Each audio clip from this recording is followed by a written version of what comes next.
nampa, nampa, nampa, nampa papa, nampa, nampa, nampa, nampa papa, nampa, nampa, nampa, nampa papa, nampa, nampa, nampa, nampa papa. Simu zenu sipokee, hakuna jipya nisha mwaga moja.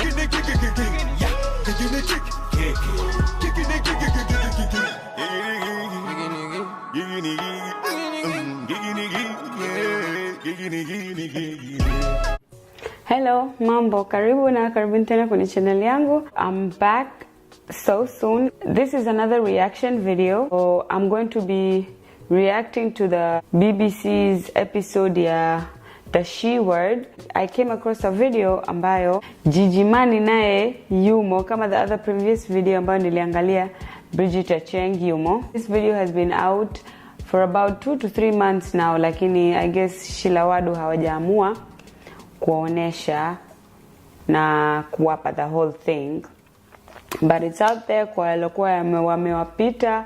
Okay, this is what kilichokupita, this is what happened 2 months ago. The She Word BBC hawa wanakuwa ni wanawake randomly wanachaguliwa, different women wanakuwa wanaongelea topics, mada kuhusu vitu tofauti ambavyo vinatokezea duniani, hususan Afrika, hususan kwa wanawake wa Kiafrika. So, kipindi ambacho wamekiongelea this time ni what's wrong with being a sugar baby. Kuna tatizo gani na kuwa a sugar baby? Yani sugar baby kitoto cha kuhongwa, yani una babu, una danga, yani wewe una sponsor, yani kitu kama hivyo, sponsor ama blesser, kitu kama hivyo. Let's go and watch the video together. Among women across Africa, women like you, and of course women like us. With me today is Griselda Goodspoon, please. Well, you've heard of her. She's a survivor, a global survivor actually, a leader in human trafficking, and author of the amazing book called Exit. I also have the pleasure of introducing Chinazom Eni from Nigeria. How Nadeo? Oh, my brother there. She's a Nigerian blogger, a fitness coach, and finally, I have Sharon. I feel like I should say Hakuna Matata because everybody said something cool from their language. Sharon is a BBC journalist, and my name is Shefa Okoye. I'm an Afro-political feminist, and I'm vice chair of Ukweli Party. Today, we're talking about a topic that has got all of us on our heels. Sharon. Yeah, guys, we're going to be talking about the recent and brutal murder of a Kenyan girl called Sharon Otieno. Now, Sharon was in a relationship with an older married man, a regional governor for that matter, called Okoth Obado, who was reportedly buying her a house. Now, the killing has shed light on relationships where older men financially support young women that they're intimate with. And these men, of course, in South Africa are called blessers, in Kenya they're called sponsors, and they're called sugar daddies in Nigeria. Danga in Tanzania. Anger from women online, from women on the streets.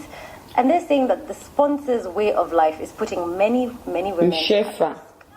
So, introduction wameanza hapo. Topic ya leo wamesema wataanza kuongelea kuhusu masuala ya blessers, sponsors, wanaume ambao wanatumia pesa zao au vyo vyao kuwapa wanawake wanachokitaka na kupata wanawake wazuri.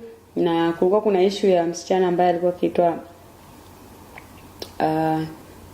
Otieno, msichana wa Kenya, aliuliwa na governor mmoja huko Kenya kwa sababu alibeba mimba yake. Afu governor alikuwa na mke, kwa hakutaka issue ijue. It was a big scandal in Kenya. Kwa walikuwa wana follow up, kwa walikuwa hawaja follow up, do follow up kama unataka kujua. So hiyo ndo intro. So it's quite interesting.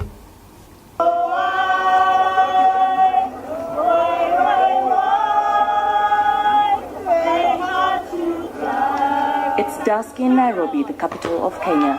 A crowd gathered to pay tribute to a young woman killed in cold blood.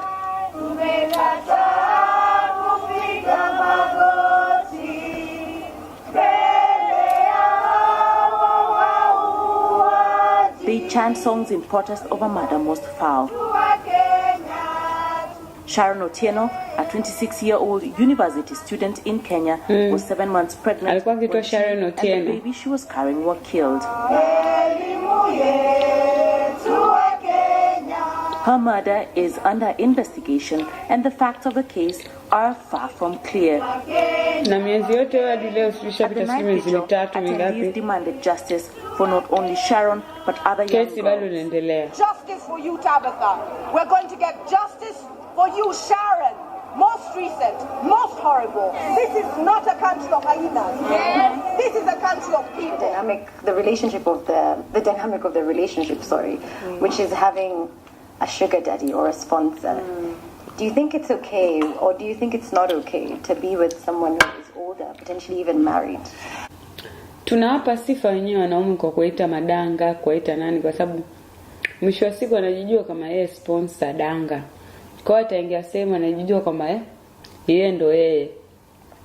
Ndio maana hata iwe vipi mwisho wa siku wanawapiga, wanawaumiza, wanawaua. Is this a moral thing to date an older man that has kids? He's married, he's a governor. Do you think it's a good idea to date a married man? It is totally wrong, in my opinion. Wrong. Because first of all, marriage is a sacred marriage institution. It's a covenant between a man and a woman. And then you're dating a married man, you're trying to break into that covenant. And it is totally wrong.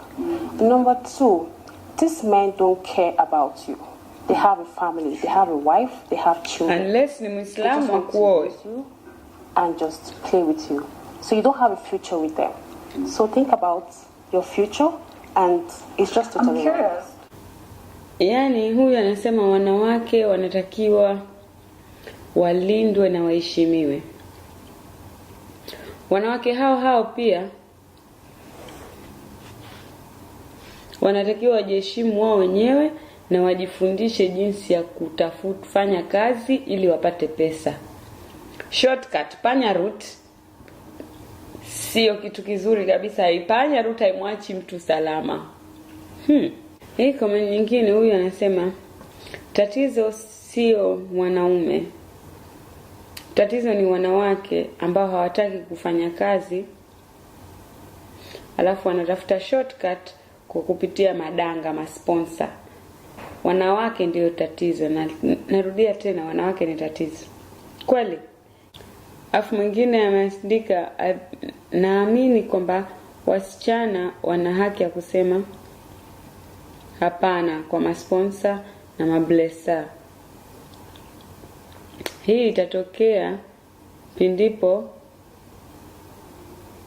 wenyewe watajifundisha kutoka ndani mwao kuanza kukataa. Mwanamke anayejielewa siku zote lazima atakataa mambo kama haya. Kweli? Naambie, achia comment hapa chini. Wow, it's clear from those comments that a lot of people don't approve of sponsors as the way of life. Completely. You guys agree with that? Completely. But totally. I think it's very hypocritical though for people to hypocritical. I think so. Because we all know that transactional relationships occur all the time. Yeah.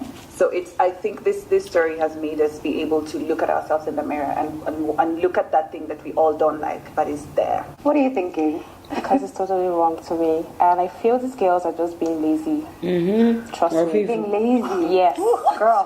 Yes, they are. I mean, because straight all up independent women, you just try and empower yourself. Not every kid. You have hands, you have legs. Statement. You have hands, you have legs. Una miguu na mikono hata uwe tajiri au maskini. I don't think that's true. I think that comes from a very high place of privilege, of where you assume that everybody has the same opportunities and the same abilities and the same access and the same, capabilities to thrive in these spaces, and it's not true. Why do you stand by that so strongly? Well, there's some women, there's some ladies, pardon me, some girls that have those privileges and they still go with wapo tutakishua nitafuta madanga. Now as we're talking about this lady, there's one lady that we need to wapo tutakishua tela kaongea point tu hapa. Amesema kuna wasichana ambao wametoka kwenye familia za kitajiri lakini bado wanafanya mambo ya kihuni. Tafuta madanga, wanatoka na mababu na manani. Yaani wanawake sisi tunapotatizo, sisi haturiziki. So there's a lady called Gift Stamford, popularly known as gigymoney, famous Tanzanian and controversial video vixen, who says the situation at home forced her to find a sponsor at the age of 17. Let's hear her out. I was honest. I was 17, which is, I was very young, but I was active. I was knowing what I'm doing. I was need to do that because I see my mom struggle. You know, sometimes we just do it because we need money, but we don't love it. First time you enjoy, honestly, you enjoying, you get money through your body. You just like it's easy, get money. It's just easy having money. It's just affording yourself. So you just like gigymoney. Man is just a man to me. But at the end of the day, you realize you just did wrong after maybe you get pregnant. Maybe someone's get HIV then. Something like my daughter is not okay. So if I'm calling a man who used to sponsor me or he's still sponsor and I know his background, like I know your wife. So it's easy, right? Yani unawatishia sasa kama opposite calls. Mani na msije mkatembea na gigymoney, ashakwambia ni live. Yaani kama alikuwa anatembea na wewe kipindi cha nyuma alafu ana shida zake anakufuata. Unamzingua, namjua mkeo, utamfuata mkeo. Alafu ni jamani huyu ni gigymoney tunayemuongelea kabisa. Gigi. Jitayarishe. Haya wenye mababa zetu na mababa zao. That's the only thing I can give. What I should give to them? Sex. Because they need sex. What made me change? Because I'm a mother and I have a kid. Myra, my daughter, changed me. I don't need her to be like me. That's it. Oh, wow. Is it the only way to get through a difficult situation for some women? In other words, is it a lifestyle choice? Or is it no choice at all? Ladies, what do we think? I don't know, I just looked at it and I got emotional. Yeah. Because, you know, I'm from there. And I'm very impressed with her of saying unchanged and the advice. And then she also mentioned the choice in it, and which is something that we probably work on a lot now, where people are saying, let's try to find a particular law to accommodate this. Yeah. And I like that she pointed out the dangers of you doing this. So for me, it is sad for me to see our African girls going through this. This option, and that makes me question why are schools not being established. Some girls, they grew up with the privileges. They have rich parents, but they still go ahead and follow sugar daddies. Kweli. So, but some of them, they. Kuna wasichana wakishua, nilisema, na bado hawariziki na hicho. Sema hizi familia za kimatajiri nazo ni hivi zinakuwa na matatizo. Wana matatizo yao labda, don't judge. Hata kama you're rich, you might have problems. And you might have money, but still you just go out and do things because of out of spite, out of hate, out of anger, desperation, anything. Anyway, hatuwezi kujua why some rich kids do it, but kama unahisi unaweza kujua ni tuachie comment hapo tuambizane. Like this is some serious talk hapa. They grew up in poverty. Those are the ones I feel so sorry for, because I mean sometimes that's just the only option they have. It's just a fast way to make money. But she's very honest about something that's very difficult and very painful, and something that is used to shame women. And she said, the only thing I have to give is sex. And for me, it's just such a sad thing that, you know, coming from that life and as a survivor, and that is her only option, where she says, I can only offer my body. Do you think the culture of men giving money to women has given women a bad reputation?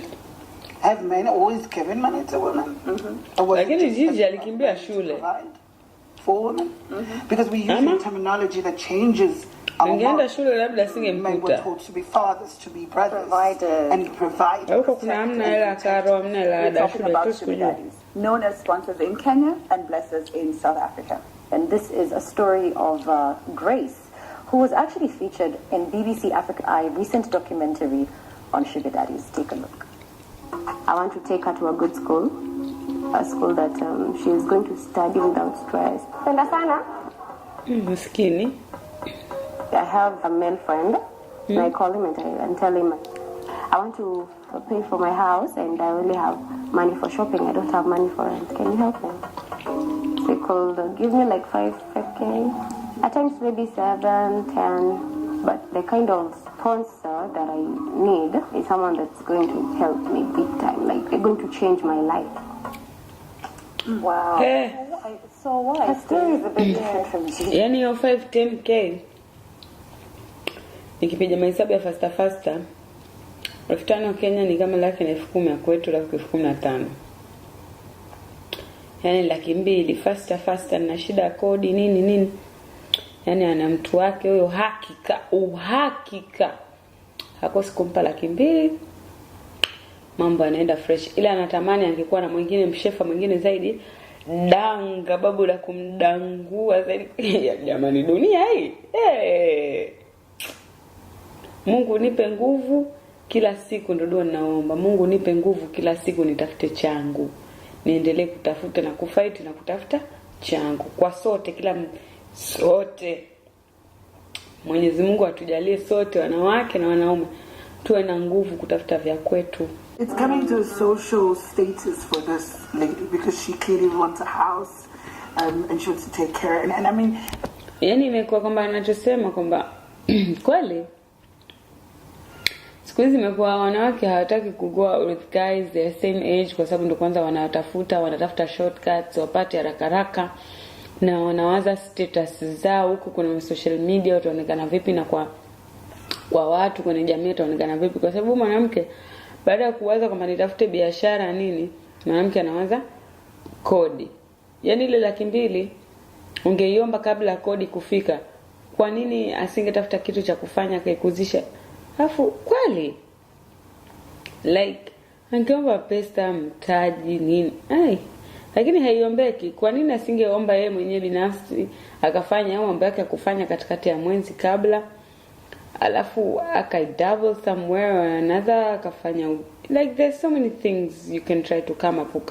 Hata hiyo 10,000 ikawa hata 12,000 au 11,000 sio mbaya. Umekuwa na 1,000 extra in your pocket. Thinking capacity.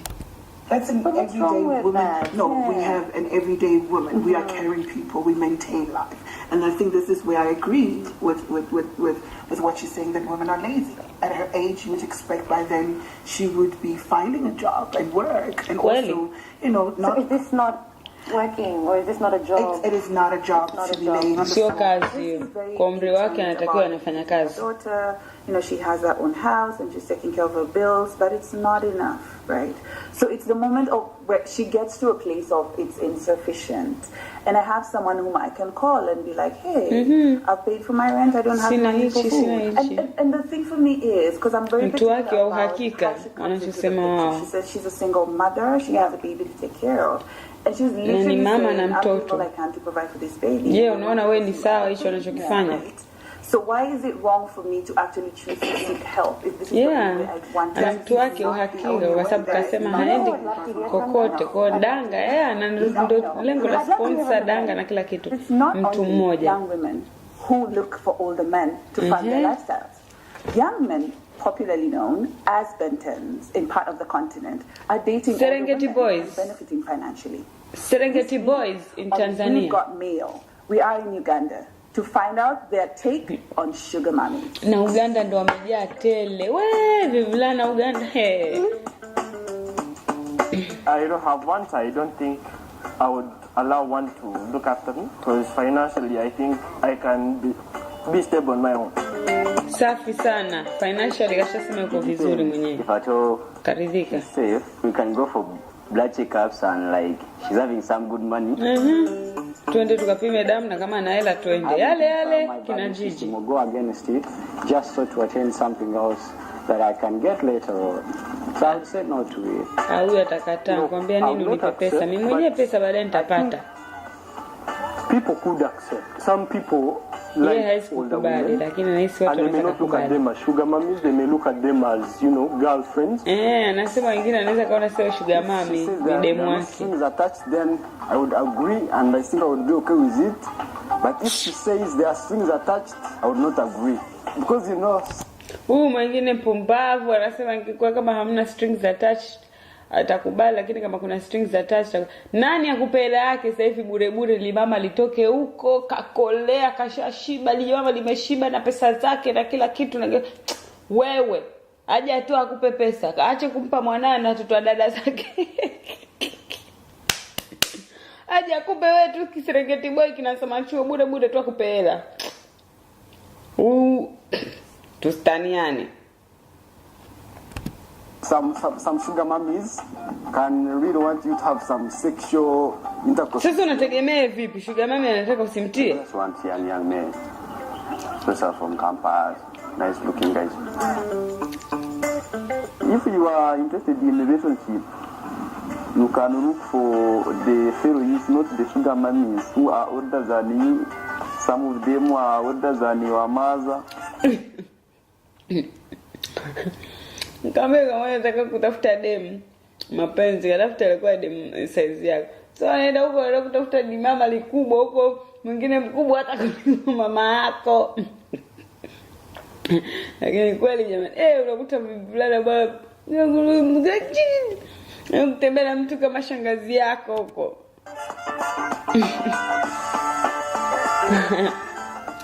What do we think? There was one guy who said that they're girlfriends, they're not sugar mummies. And it's like, what's with the double standard? Yeah. What's with the double standard? That's Kwa nini sisi hatusemi tukisema boyfriend unakataa? Well, the sugar mummies could be expecting some sexual relations. What should she expect? I'm just curious. Right? Yeah.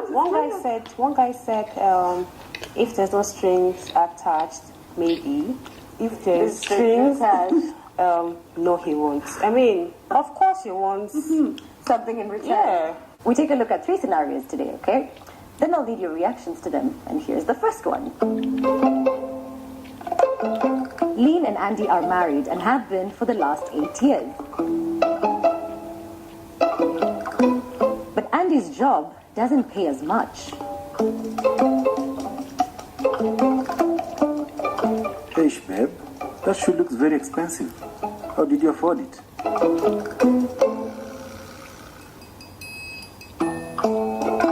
I got a raise from work. I decided to gift myself.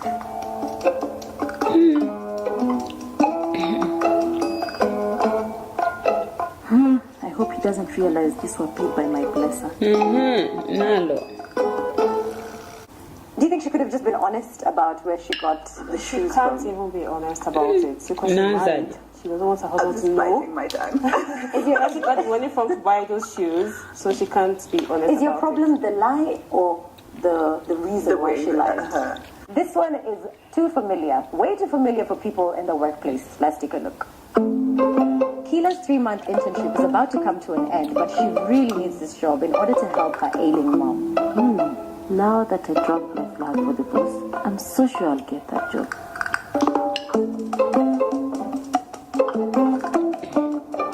I am sorry, Kayla, but we won't be extending your internship. I am so sorry.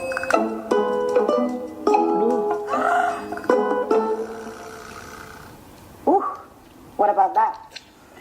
For me, it's just the usual cheating. Cheating? Women do cheat.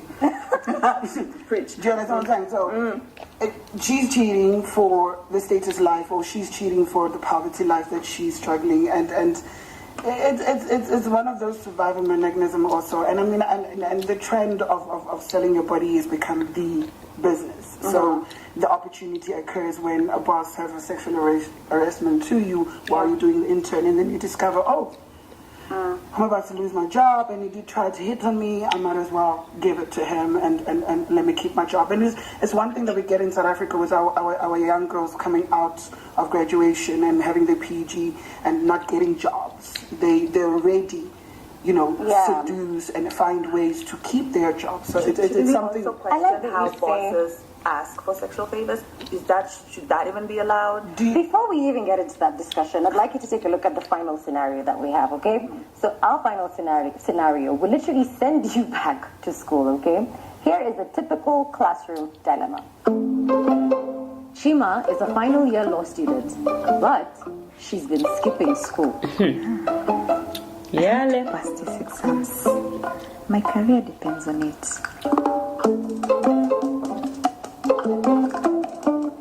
Chima, you've been missing most of my classes. This doesn't look good on you and your grades.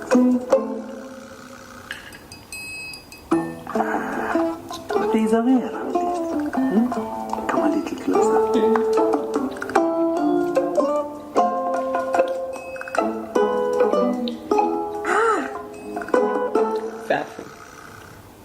Come a little closer.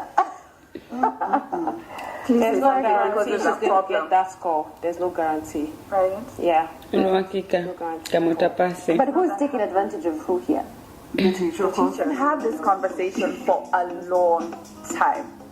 It's been great talking today, but I know there's so much more to say on this topic. Alhamdulillah, nimeshiba. Jamani msije mkasema kwamba my videos naamua kula, sijui naonesha kama vile nakula. Hey, why should I be sitting here nakaa tu naongea tu bure bure, hata kula asili mdomo umenikauka, mate amenikauka. Hivyo basi at least huko naongea huko I'm doing something productive, if I'm gonna be doing any talking too long talking videos, I'm gonna get me a snack and I'm gonna be chewing on it. If you like hii video, usisahau kuipa bongera dole kumba a huge thumbs up. Kama huja subscribe, please hapo chini kama huja subscribe, please subscribe, winya bell button uwe notified every time we drop a new video with the first one, kuwa notified. Unaweza ukaachia comment hapo chini kitu chochote cha kunambia, kama ni kuhusu gigymoney au yule msichana mwingine au kitu chochote in general about this video, ama if there's any video unahisi you want me to watch and react to it, nipe suggestions. You can share my videos on other social media platforms, Instagram, Twitter, Facebook. Share the link. If you want, you can download it and post it anywhere you want, and share the link on your WhatsApp groups or WhatsApp chats with your friends. Waje waone, waambie about me, about this girl who just talks too much as usual, Kono nijua, my usual homies, my Zanzi gang family. Najua kanapenda kuongea, and I'm always here dropping videos randomly whenever I get time about anything and everything and whatever I feel like talking about. Ama kitu ukinipa suggestion kitu. Msije mkanisema kuhusu lipstick, nimekula, so that's why it's kind of chapped. You know the deal. Ukienda kula inakuwaje, lipstick inabanduka inatoka. Msije mkanisema. And anyway, I'm not going anywhere right now. I'm back home. Sasa hivi ni saa 6. Sasa hivi ni saa 6 na dakika 9 za usiku. I'm not going anywhere. I'm back home. Lipstick imetoka. I'm gonna wash off my makeup and I'm gonna take a shower and go to bed. So peace out. Mahala. See you next time in my next video whenever I get time possible, and inshallah Mungu akipenda tutakutana 2019. Bye.